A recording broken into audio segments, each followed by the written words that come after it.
Nós somos o Pratápolis Rádio Clube, uma das 57 emissoras de rádio afiliadas ao Grupo Guapeense de Comunicação. Segunda-feira, 23 de março de 2019. Bem, realmente eu gostaria muito de poder ficar, mas infelizmente eu... Você vai pegar coronavirus! Puxa! Agora sim eu entrei bem! E agora o que eu faço, paizinho? Não passe isso pra mim, moleque! Com licença.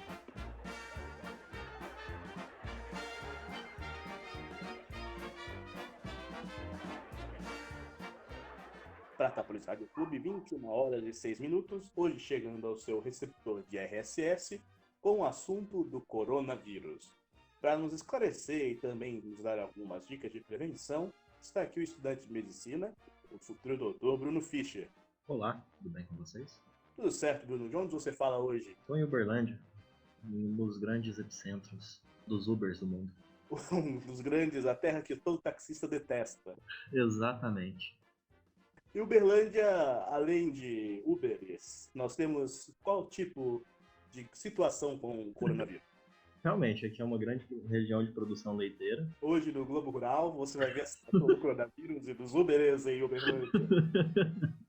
Mas sério, Bruno, a situação do coronavírus em Uberlândia, o que está sendo tomado de precaução? Como as autoridades estão reagindo? O que tem de política pública sobre o assunto? Então, no momento em Uberlândia, a gente entra em quarentena a partir de amanhã, dia 22. E, no caso, essa quarentena vai se limitar, por enquanto, ao fechamento de comércios não essenciais, ou seja, excluindo supermercados, farmácias, casas de ração, entrega de gás e postos de combustíveis. E, no caso, a gente entra nessa situação por 30 dias. Mas ainda se tem uma certa desinformação com relação ao que está acontecendo na cidade, como estão as situações dos casos e como a doença tem se espalhado por aqui. Bom, só para atualizar aos nossos ouvintes, a grande metrópole pratapolense fechou suas fronteiras, suas divisas, hoje, dia 21, a partir das 7 horas da noite. Como estamos gravando às 21, já não se entra e não se sai da cidade, a não ser com permissão do corpo policial. Mas como você disse que as casas de ração vão estar fechadas, os Uberes não estarão prejudicados também? Com certeza não. Inclusive, para representar o nome da nossa incrível capital, Uberlândia, o serviço de Uber ainda continua funcionando.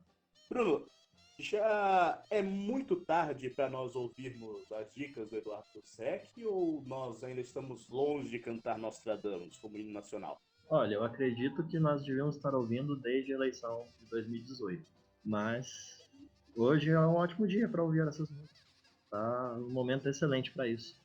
Inclusive, é um ótimo dia para convidar os amigos para cantar Evidências na sacada.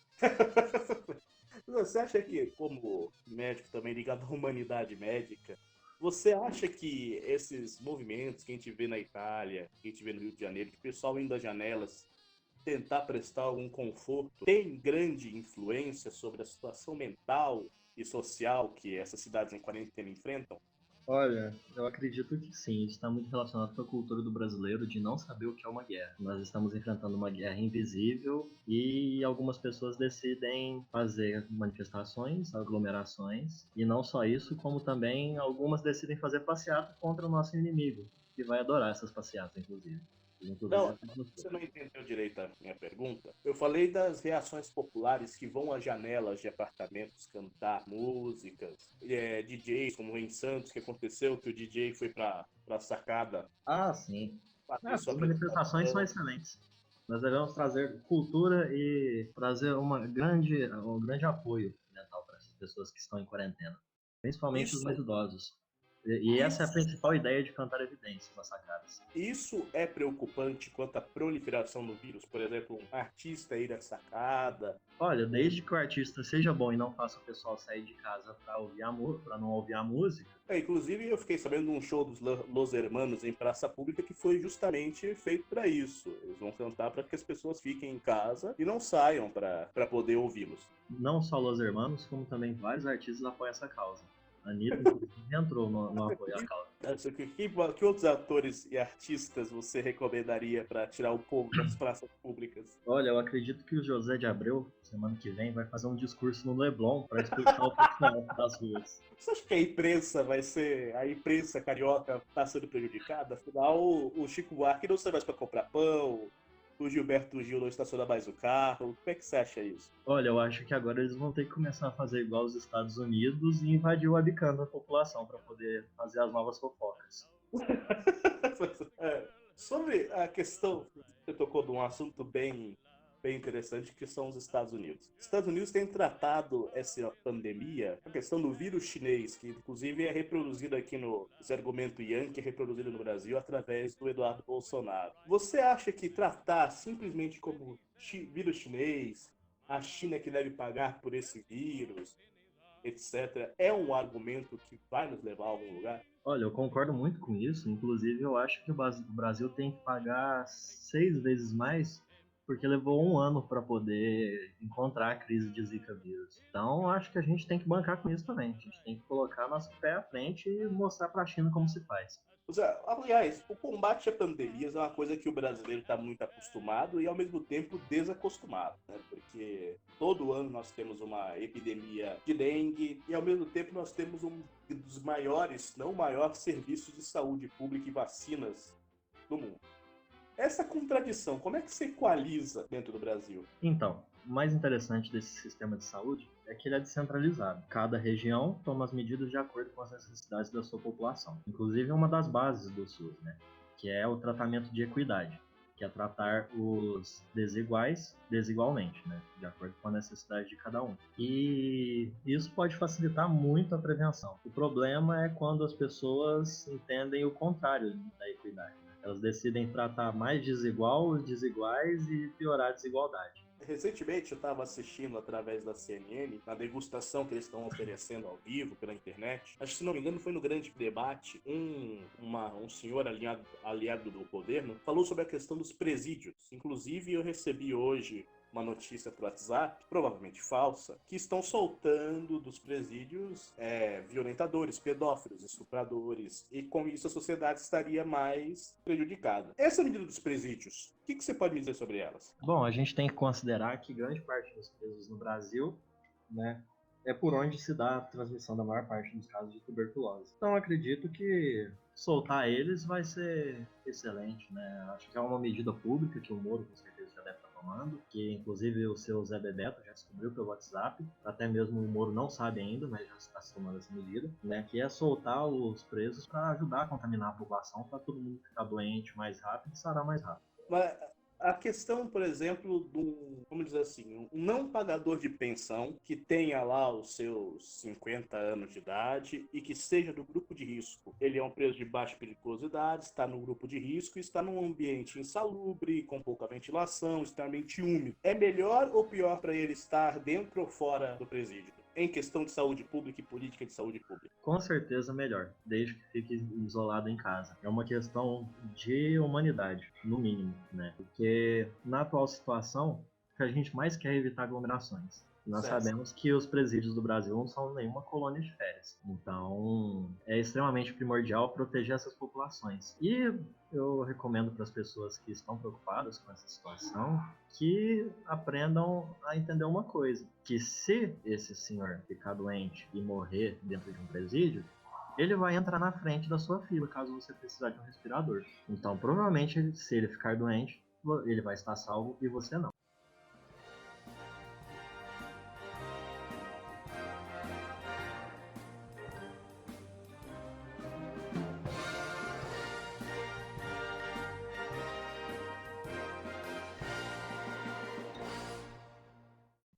Vamos para o nosso segundo bloco, vamos para a Tápolis Rádio Clube, 21h18, horário de gravação, sobre a imprensa e o que ela tem divulgado. Ela tem cumprido um bom serviço ou está fazendo um desserviço, como de costume? Eu acredito que a imprensa tem feito um bom serviço, mas a imprensa tem que aprender um pouquinho sobre o que é a epidemiologia e sobre as condições do sistema de saúde brasileiro. Não adianta tentar cobrar exame para todo mundo, senão nós não conseguimos nem ter leito para todo mundo. A questão é, temos que cuidar dos mais graves. Os dados vão ficar falhos? Sim, mas se a imprensa quiser dados corretos, atualizados e diários, ela que vai buscar esses dados. Você acha que a divulgação dos dados tem impacto psicológico num momento de crise como esse? Olha, a divulgação dos dados pela imprensa é extremamente importante, mas o mais importante que a imprensa pode fazer nesse momento, que eu vejo que tem feito, é sobre a conscientização da população. O problema da atual situação é que nós não temos como lidar com a situação do jeito que está. A situação é realmente preocupante. E a imprensa está tentando acordar o povo, acredito, com os dados, assustar a população, trazer o medo que está disseminado por todo mundo e ver se entra na cabeça da população. Mas aparentemente a população prefere fazer uma passeata contra o vírus. Passeata contra o vírus, como se o vírus fosse um dos candidatos a prefeito ou vereador nessas eleições, né? Eu acredito que eu votaria nele. O vírus está fazendo um grande serviço para o Brasil, sendo que temos certos 18 altos cargos públicos aí que estão contaminados, né? Exatamente. Ele, inclusive, eu gostaria de compartilhar uma teoria da conspiração, que o Paulo Guedes, na verdade, está apoiando o vírus para candidato, porque ele vai acelerar a reforma da Previdência. Vai ser um corte drástico na Previdência se chegarmos aos planos do Paulo Guedes, né? Com certeza. Vai ser um corte, literalmente. Aliás, Paulo Guedes, você é um querido, queremos você aqui. Bruno, sobre a questão do SUS, nós estamos vendo nos países da Europa, tem esse mito de país melhor, país desenvolvido, etc. Mas que a maioria não tem um sistema de saúde tão atuante quanto no Brasil. Sabemos que as questões de vacina, questão de leitos, questão de um sistema único de saúde são bem deficitárias na Europa e nos Estados Unidos.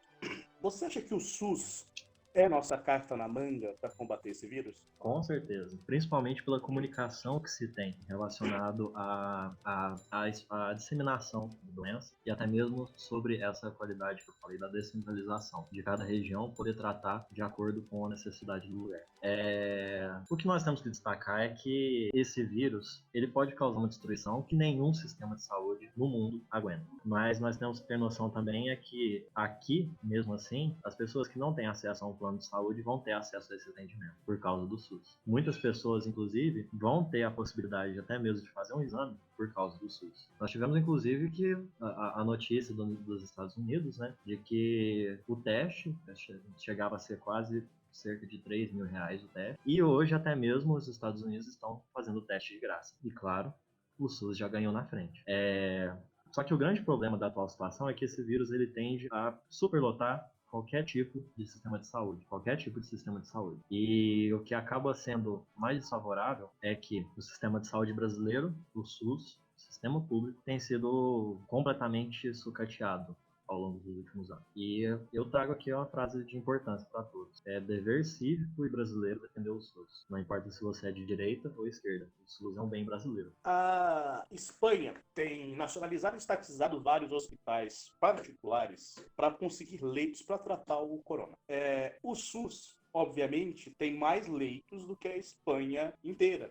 Isso o tamanho da Espanha, o tamanho do Brasil e assim por diante. Você acha que uma medida, falando um pouquinho de política e política pública de saúde, como é proposta, tipo, agora nós temos que fazer as reformas da Previdência, reforma social, reforma tributária. É tempo de fazer isso ou é tempo de parar de pensar feito esse liberalismo? Olha, eu acho que esse é o último momento que a gente tem que pensar em economia. Porque não existe economia sem população. Se não existe população, não existe economia. Então, temos que salvar a população. Até porque já tem algumas pesquisas que apontam que talvez esse vírus seja causador de um possível dano permanente nos pulmões. Ou seja, menos mão de trabalho, menos mão de obra para a população, menos mão de obra para a economia. Então, realmente temos que pensar por esse lado. A gente tem que lembrar, por exemplo, que 50% dos leitos de UTI do Brasil estão no SUS, né, no sistema público. Os outros 50% são no sistema 50%? A cada 2, um é no SUS. Exatamente. A cada 2 leitos, um é no SUS. Eu não tinha noção desse número. Eu achava que não era tão expressivo quanto a UTI, pelo número de hospitais particulares que nós temos. Então. Apesar que tem a questão que vários hospitais particulares, por exemplo, as Santas Casas, as beneficências portuguesas, atendem pelo SUS. também. Sim, Então, esses mesmos já são contados como parte do sistema público, né? Apesar de ser uma parceria público-privada, ele mesmo já é contado como leito de UTI público, porque qualquer um que ele seja está, encaminhado pelo SUS pode ser recebido lá. ele Só está que, reservado a um uso social do SUS, então. exatamente. Só que na atual situação, nós temos que lembrar que 50% dos leitos são particulares. E, inclusive, nós temos que lembrar que no começo dessa crise toda, muitos hospitais particulares não queriam atender e não queriam tratar nas suas UTIs os pacientes de coronavírus. Então, nós temos que lembrar também, nesse ponto, que 50% dos leitos de UTI, que são dos sistemas particulares, atendem somente 25% da população. Sobra para o SUS atender 75% da população com metade dos leitos do país. E aí, nesse momento, que a gente preocupa um pouco, né? Porque como o sistema particular vai lidar com isso, a gente não sabe. O SUS a gente sabe muito bem como vai funcionar. Vai fazer tudo que pode, vai fazer o necessário. Mas vamos ver. Não é à toa que eu não discordo nem um pouco da medida espanhola de se estatizar os hospitais particulares. Não, o Porque, Ceará seguiu a mesma linha, né? Ele comprou recentemente um hospital de 230 leitos para poder atender justamente o isolamento do coronavírus. exatamente. É muito importante nessa atual situação a gente unificar as informações, a gente unificar os tratamentos e principalmente a gente trazer uma noção principal e primordial que é nós contra o vírus. E se nós não agimos como tal, ele sai na frente. Mas não é para fazer passeata. Aí não dá também. Sim, qualquer aglomeração, e até porque o vírus não entende a linguagem humana, muito menos participa de política, né? O vírus lá, claramente, eu via ele sorrindo. Ele é invisível, mas dava para ver o sorriso dele de longe. A passeata contra o vírus é um service sem balança para ele. Exatamente. É imperativo o nosso isolamento. É extremamente necessário. Isso tem que entrar na nossa cabeça. A quarentena não é só para nos protegermos, principalmente os mais jovens. Essa é para os mais jovens. Quarentena não é para nos protegermos. Quarentena é para proteger os mais velhos, os que têm mais necessidade de atendimento e aqueles que vão lotar o sistema de saúde. Se você ainda tiver dúvida disso, lembra que na Itália e na Espanha, pacientes graves com mais de 80 anos estão sendo deixados de lado sem qualquer tratamento, porque tem pessoas com mais chance de sobreviver que precisam mais dos aparelhos. Então, se você tiver uma avó na cidade, um avô na cidade, uma bisavó, um bisavô, pensa nisso antes de sair pra rua. Tratápolis Rádio Clube, 21 horas, 29 minutos, horário de gravação.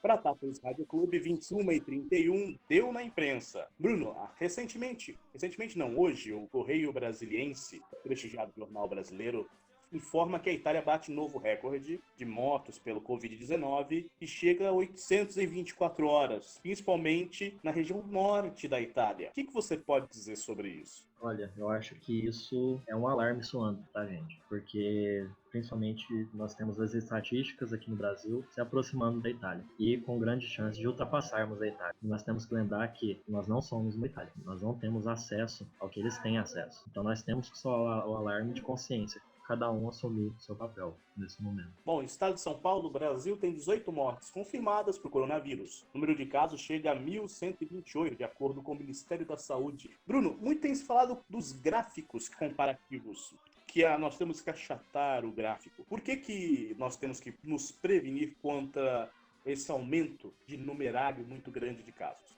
A diminuição do gráfico é extremamente importante, principalmente porque esse gráfico é relacionado à possibilidade de atendimento em UTIs e em isolamentos em hospitais. A partir do momento que a gente estoura esse gráfico, quer dizer que nós vamos ter mais pessoas graves do que nós podemos cuidar. Logo, a mortalidade aumenta. O que era uma mortalidade de 2%, quase 3% em alguns lugares, e na Itália chega a 7%, é exatamente por causa disso. Por causa da inabilidade do serviço público e do serviço privado mesmo cuidar de toda essa situação. Então é imperativo a gente fazer o achatamento desse gráfico. É imperativo cada um fazer a sua parte para não espalhar esse vírus.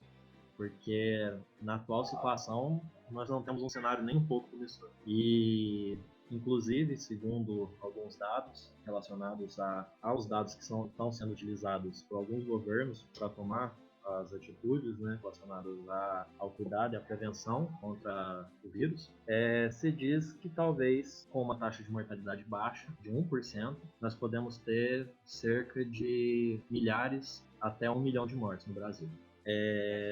Vale pensar que o coronavírus rende mais do que a poupança, né? Então, 1% de 1.128 é um número já considerável. Exatamente. Então, é um número preocupante. É um número extremamente preocupante. E isso considerando uma mortalidade de 1%. Esse estudo é o que eles consideram, uma mortalidade de 1%. Nós já sabemos que na atual situação do país, a gente já conseguiu alcançar uma mortalidade de 1,6%. Já é um tesouro direto. Exatamente. R7.com e Rede Record de Comunicação. Record muda a grade de domingo e sacrifica Xuxa. Você acha que o sacrifício humano é realmente capaz de deter o coronavírus? Olha, quanto menos gente para poder pegar o vírus, melhor. E a Xuxa é grupo de risco, né? Ela é uma sexagenária. Exatamente. E além do mais, temos que considerar que pode ter sido ela a origem do vírus, por causa do pacto que ela fez, né, quando era mais jovem. Havia uma notícia também que, de tanto cantar Dorime no início desse ano, nós, brasileiros, seríamos culpados do coronavírus. O que você diz sobre isso? Olha, eu acho que, na verdade, não foi a quantidade de como foi cantada. Eu acho que foi o cover forró que fizeram que desagradou. Você acha que seria uma disputa pau a pau de responsabilidade entre o Dorime Funk e o Dorime Forró? Olha, eu acredito que ambos competiram, uma batalha de bandas, e ambas abriram cada um seu portal interno. Inclusive, já está surgindo casos de gripe aviária. Acredito que seja relacionado ao funk, né? Porque se fala muito de funk. Você acha que, por exemplo, na época da década de 90, nós tínhamos o Pintinho Amarelinho sendo cantado ali na Áustria e não teve nada disso? Exatamente. Tivemos um surto de gripe aviária. Você acha que isso não pode ser uma vingança espiritual do Gugu? Olha, acredito que o Gugu tá fazendo isso para conscientizar a gente sobre a importância da piscina de sabão, né? E agora tá todo mundo mergulhado procurando um sabão. Inclusive, eu acho que é um programa educativo que deveria ter para dar um apoio nesse momento. Realmente, nessa época, a juventude lavava muito mais a mão, não é? Exatamente. 21h37, Pratápolis Rádio Clube, o maior podcast da metrópole pratapolense.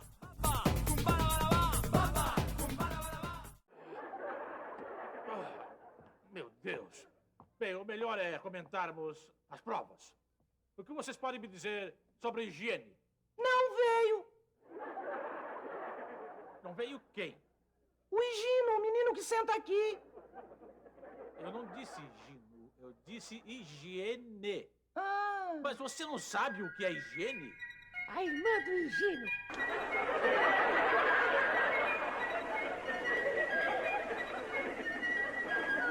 Hum.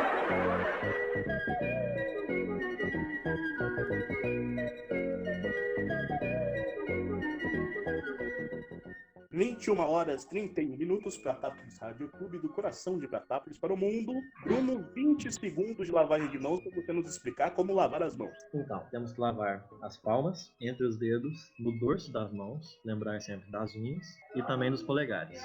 E completar as munhecas, sempre com água e sabão. Não esquecer que tem que fazer espuma, porque daí você tem a certeza que realmente está sendo feita a limpeza adequadamente, e essa limpeza tem que ser feita por no mínimo 20 segundos, para garantir que tenha tido tempo de fazer o contato com a possibilidade de vírus nas suas mãos e que ele possa ter sido exterminado.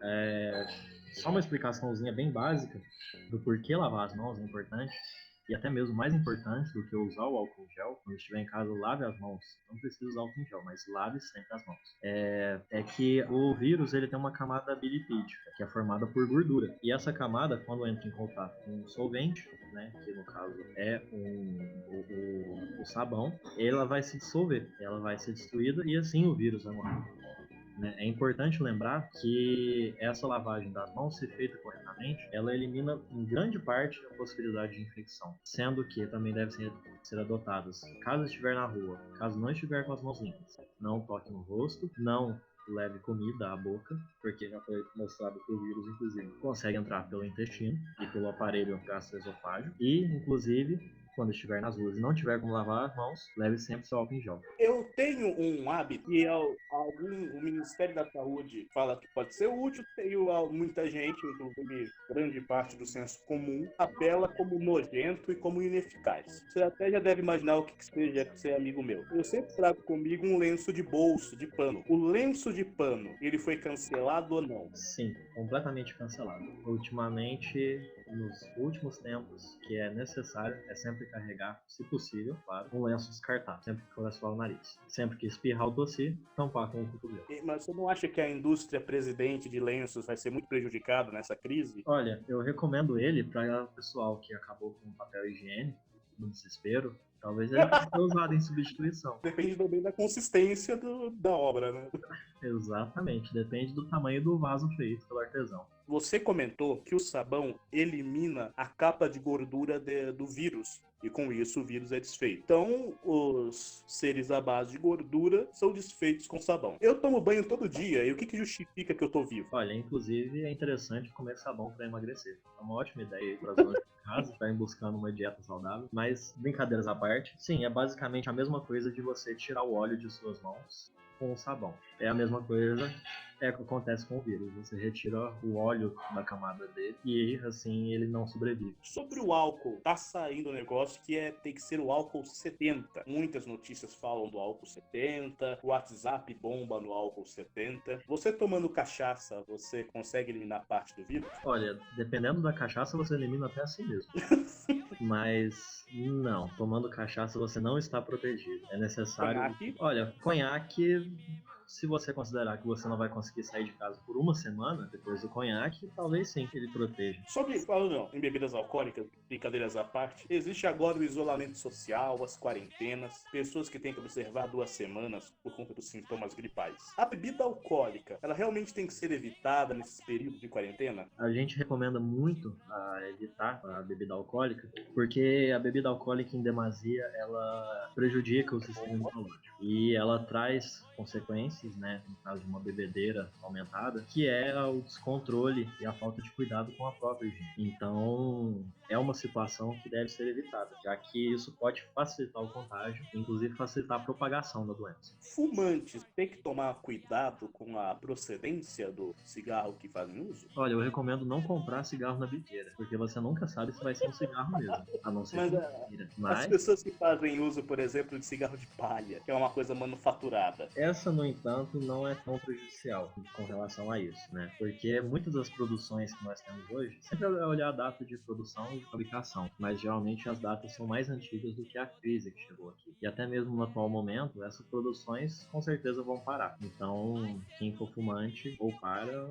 ou estoque. Então, vocês ouviram, o Dr. Bruno acabou de recomendar que o cigarro está liberado, você pode fumar, não faz nenhum mal à sua saúde. Exatamente, faz muito bem. Elimina pessoas para ter menos contato. Dr. Bruno, totalmente pró-seleção natural, Pratápolis Rádio Clube, em 21 horas e 47 minutos. A recomendação é, não fumem, por favor.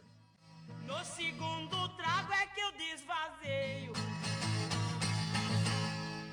Pratápolis Rádio Clube, 21 e 48, horário de gravação. Bruno, 2 palavras, 2 termos, na verdade, entraram no vocabulário do povo. De tempos em tempos, existem palavras difíceis e técnicas que vêm à tona do povo e a gente percebe que a crise é feia. Já se dizia em 2016 que quando o povo aprendeu a falar impeachment, a desgraça está feita. Mas agora, em 2020, nós aprendemos os 2 termos novos, que é isolamento social e quarentena. Eles são a mesma coisa? Aqui na minha cidade, na grande metrópole pratapolense, a prefeitura recomendou-nos o isolamento social. Já hoje, o governador João Dória decretou o estado de quarentena no estado de São Paulo. A gente está fazendo as mesmas coisas? Basicamente, sim. É a mesma coisa. O negócio, a diferença principal, se a gente for analisar os termos médicos, é que o isolamento social seria aquele dado a qualquer indivíduo, mesmo saudável. Doente ou saudável, deve se isolar em casa. E, na medida do possível, sair de casa somente com extrema necessidade, com extrema urgência. No caso da quarentena, no critério médico, é adotado para pessoas que apresentam sintomas. Essas pessoas que apresentam sintomas ficam isoladas dentro de casa, inclusive isoladas da própria família. É inclusive necessário e importante que ela, se possível, possa ficar incômodo separado para não poder transmitir, e qualquer pessoa que for ter contato com ela, que for cuidar dela, que ela mantenha sempre uma máscara e a higiene também, com muito cuidado. Então, dos termos médicos, eles são divergentes, eles são, de certa forma, divergentes, mas como se adotou um uso disseminado de todas as formas, acaba que, atualmente, quarentena e isolamento acabam se tornando a mesma coisa. Bruno, para encerrar desse assunto tão leve que é pandemias, mortes e crise mundial, qual música você gostaria de terminar o nosso programa de hoje? Olha, eu acho que a gente pode pedir uma do Setembro 22. Qual? Um Minuto para o Fim do Mundo. É a banda do cara que sonha ser policial. Ser PM aos 22. Bom, com 1 minuto para o fim do mundo, com todos os direitos garantidos ao CPM 22, Pratápolis Rádio Clube, o maior podcast da metrópole pratapolense. Boa noite, Bruno.